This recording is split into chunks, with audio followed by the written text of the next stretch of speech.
26 तारीख को थाना पीपीगंज पर सूचना प्राप्त हुई थी कि एक महिला की सर कटी लाश पड़ी हुई है। इस सूचना पर तत्काल एफआईआर दर्ज की गई और एफआईआर दर्ज करने के बाद उसका पंचनामा पोस्टमार्टम कराया गया। विवेचना के लिए करीब 60 टीम लगी थी और सातों टीमों के अथक प्रयास के बाद इसमें खासतौर से एंटी थेफ्ट सेल प्रभारी, सर्विलांस प्रभारी, स्वाट प्रभारी और स्थानीय पुलिस द्वारा और हमारे क्षेत्र अधिकारी कैंपी रेंज द्वारा बहुत मेहनत की गई और इस केस को आज वर्कआउट किया गया है।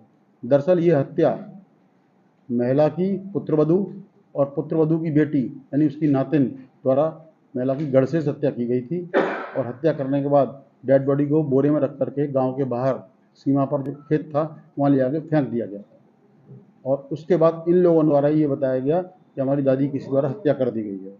विस्तृत पूछताछ, सीसीटीवी फुटेज, सीडीआर्स, स्थानीय लोगों से बातचीत, परिजनों से बातचीत और मुखबिरों से जानकारी प्राप्त की गई तो मालूम पड़ा कि इन दोनों ने ही ये हत्या की है और इस शव को यहाँ पर फेंक दिया है, छुपा दिया है। आज पूरा खुलासा किया जा रहा है और अन्य साक्ष्यों के साथ इसको माननीय न्यायालय के समक्ष रिमांड के लिए प्रस्तुत किया जा रहा है। क्या कारण था सर हत्या का? दरअसल ये बड़ी कॉम्प्लेक्स कहानी है। मृतका की ये जो बेटी है ये इसके पूर्व पति की संतान है जो बंगाली था और ये बेटी यहाँ बड़ा सफोकेशन फील कर रही थी। दादी के का जो व्यवहार था इस नातिन के प्रति बड़ा ही क्रूर था और उपेक्षापूर्ण था। उसको ताने देना, अभद्र तरीके से उससे बातचीत करना, उसको टोका टाकी करना, जिस चीज़ से वो कुंठित थी और कई वर्षों से प्रताड़ित थी और माँ भी इसको प्रताड़ना में उसका साथ देती थी। मतलब माँ बेटी दोनों प्रताड़ित महसूस करती थी इस घर में रहते हुए। इसलिए उन्होंने इस घटना को अंजाम दिया और डेड बॉडी को छुपाने का भी कार्य किया। Thank you. 26 तारीख को थाना पीपीगंज पर सूचना प्राप्त हुई थी एक महिला की सर कटी लाश पड़ी हुई। इस सूचना पर तत्काल एफआईआर दर्ज की गई और एफआईआर दर्ज करने के बाद उसका पंचनामा पोस्टमार्टम कराया गया। विवेचना के लिए करीब 60 टीम लगी थी और सातों टीमों के अथक प्रयास के बाद जिसमें खासतौर से एंटी थेफ्ट सेल प्रभारी, सर्विलांस प्रभारी, स्वाट प्रभारी और स्थानीय पुलिस द्वारा और हमारे क्षेत्र अधिकारी कैंपी रेंज द्वारा बहुत मेहनत की गई और इस केस को वर्कआउट किया गया है।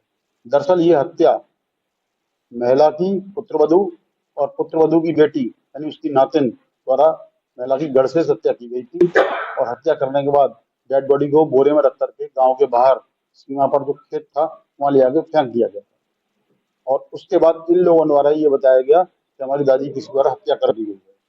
विस्तृत पूछताछ, सीसीटीवी फुटेज, सीडीआर्स, स्थानीय लोगों से बातचीत, परिजनों से बातचीत और मुखबिरों से जानकारी प्राप्त की गई तो मालूम पड़ा कि इन दोनों ने ही हत्या की है और इस शव को यहाँ पर फेंक दिया है, छुपा दिया है। आज पूरा खुलासा किया जा रहा है और अन्य साक्ष्यों के साथ इसको माननीय न्यायालय के समक्ष रिमांड के लिए प्रस्तुत किया जा रहा है। क्या कारण था सर?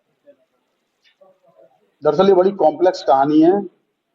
मृतका की ये जो बेटी है इसके पूर्व पति की संतान है जो बंगाली था और ये बेटी यहाँ बड़ा सफोकेशन फील कर रही थी।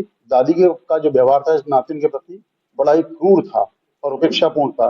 उसको ताने देना, अभद्र तरीके से उससे बातचीत करना, उसको टोका टाकी करना, जिस चीज से वो कुंठित थी और कई वर्षों से प्रताड़ित थी और माँ भी इसको प्रताड़ना में उसका साथ देती थी। मतलब माँ बेटी दोनों प्रताड़ित महसूस करती थी इस घर में रहते हुए। इसलिए उन्होंने इस घटना को अंजाम दिया और डेड बॉडी को छुपाने का भी कार्य किया।